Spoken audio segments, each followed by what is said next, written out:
Even today, the truth behind so many biblical stories that took place here in Jerusalem is still captivatingly elusive. That's in part because so many answers may be buried underneath what today is a living, breathing city. It's notoriously difficult to dig under the old city of Jerusalem. It's very difficult because it's very sensitive. We are talking about holy places of the three main monotheistic religions. It's so politically charged. It's so politically charged. Anat Shimoni Cohen is a biblical scholar and a tour guide. She took us to one of the only places where archaeologists, pilgrims and tourists can explore beneath this storied city.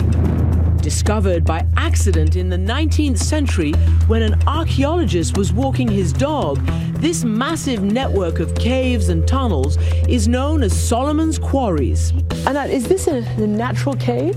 No, not at all. The quarry once provided building materials for some of the greatest construction projects in the city. So what is this great big gaping hole here? Actually, what you see here is the shape of a cut of a big stone that they usually used it in the second temple. We can see today in the Western Wall. The secretive Freemasons even believe the stones mined here were used to build something much older.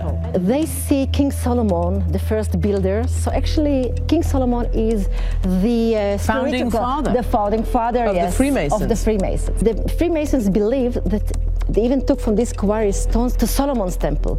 And that temple, of course, was the last known resting place for the mysterious Ark of the Covenant. The 10th century BC is the last time anybody actually really sees it, according to the biblical tradition. Now, there are other stories, and these all are related to the Babylonian destruction of the city in 586 BC, that maybe somebody spirited the ark out of the city just ahead of the destruction.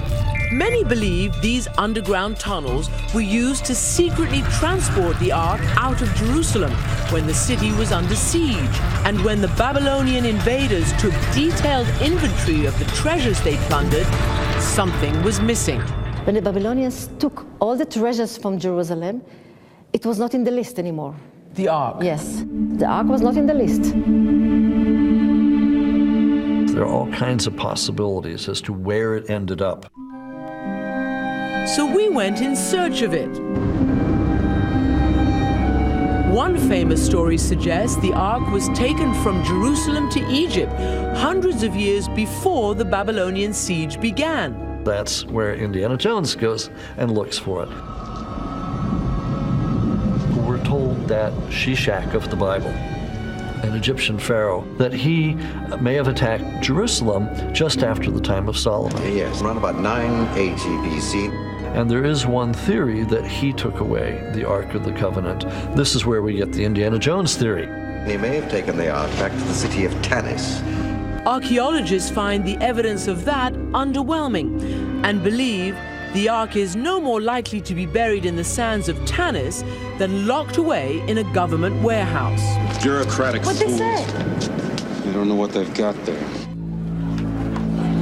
Strangely enough, our search for the ark also brought us back to Jerusalem, to the Church of the Holy Sepulchre, the place Christians believe Jesus was crucified. Hello, very nice to see you in this beautiful, beautiful spot. We met an Ethiopian Orthodox priest named Abba Samuel, who surprisingly told us that he knows exactly where the ark is.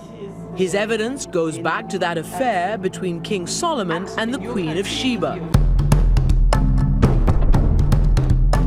Queen of Sheba's son with King Solomon took the Ark of the Covenant, Moses' commandments. Yes.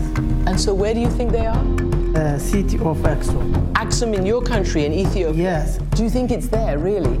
Yes. He's positive it's inside this chapel in the heart of Axum in Ethiopia, although he's never seen it and no one's allowed inside except for one monk known as the Guardian, who's entrusted with the lifelong duty of safeguarding the Ark. Scholars do believe there is an Ark inside, but that is only a replica from the Middle Ages. And down in the caves below Jerusalem, we consider another possibility. The Ark never left, but was instead hidden away in this underground labyrinth. So you think it remained in Jerusalem? Yes, now we know from the Bible another thing. One of the kings put it somewhere in the tunnels. A tunnel like this? Nobody knows. Is there But any evidence of this? No evidence, no evidence at all. Only many stories around. If only these walls could speak.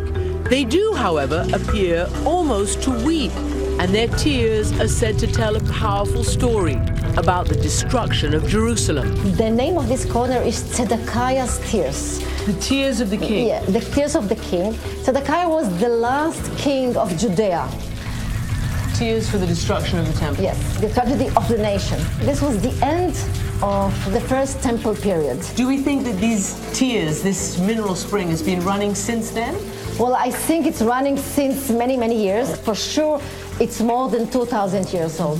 And it's really interesting because, look, there are people here, there are people all over the place. It's still a living, breathing place, which allows the people who visit to connect with their spiritual heritage. It's important for us to touch the history of these places and to feel this energy. It makes us cleaner. Pure? Pure. In our souls. In your soul? In our souls. Наших душ. Right here. Yeah. A profound revelation for these Christian pilgrims, and one often shared by Muslims, Jews, and even those who come to visit for reasons other than faith. Believers and non-believers come here. What do you think about them? Do you think they... Well, if somebody feels the energy of the place, he doesn't have to be a believer in a certain kind of tradition or certain kind of belief. But the minute he touched the stone and felt the energy, I think that in the end of the day, yes, he has something. He took something from this Holy Spirit back with him. A little belief. A little belief, yes. I don't know how long it will last, but I think a little bit, yes. Are people trying to be detectives? Are they trying to uncover something? Well, some people prefer to leave it as it is.